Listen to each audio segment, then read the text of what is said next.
I'm Eric Balaban. I'm a senior staff counsel with the National Prison Project of the ACLU. A prisoner with serious mental illness who is actively psychotic, who is hallucinating, who suffers from delusions, may not be able to conform his conduct to a prison rule. And instead of taking that into account, of speaking with a mental health clinician or that particular prisoner's doctor, they're punished for that behavior. That punishment can result in their being housed in a segregation unit where they're locked down for 23 hours a day, where they're denied access to basic services, denied access to human interaction.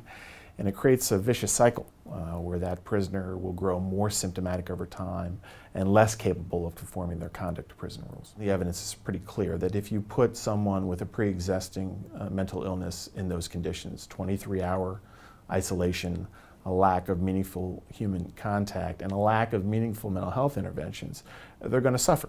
They're going to grow more symptomatic. They're going to suffer from more hallucinations. They're going to grow more psychotic.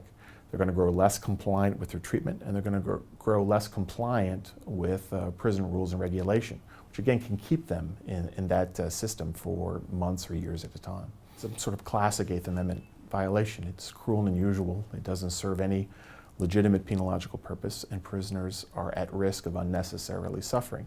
Both the seriously mentally ill and those even who are not mentally ill who are likely to grow symptomatic if they're exposed long-term to those conditions.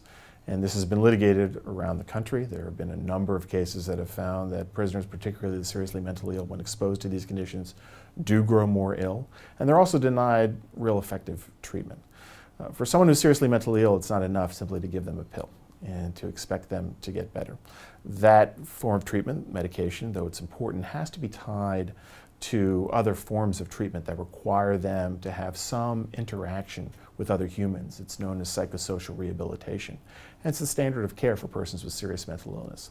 If you don't provide them with those services, what physicians have found and what the studies have shown is those persons will not only grow more symptomatic, but they'll also begin to grow non-compliant with the treatment. They'll begin to refuse their medications, refuse to leave their cells, and they'll deteriorate physically.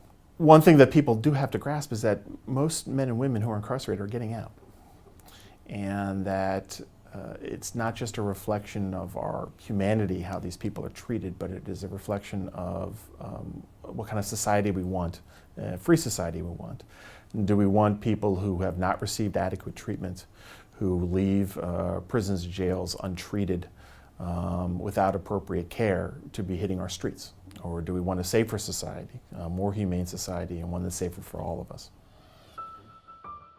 The AVID Prison Project, Amplifying Voices of Inmates with Disabilities, is a collaboration between the Arizona Center for Disability Law, Disability Law Colorado, the Advocacy Center of Louisiana, Disability Rights New York, Protection and Advocacy for People with Disabilities of South Carolina, Disability Rights Texas, Disability Rights Washington, and the National Disability Rights Network. This video was produced by Rooted in Rights.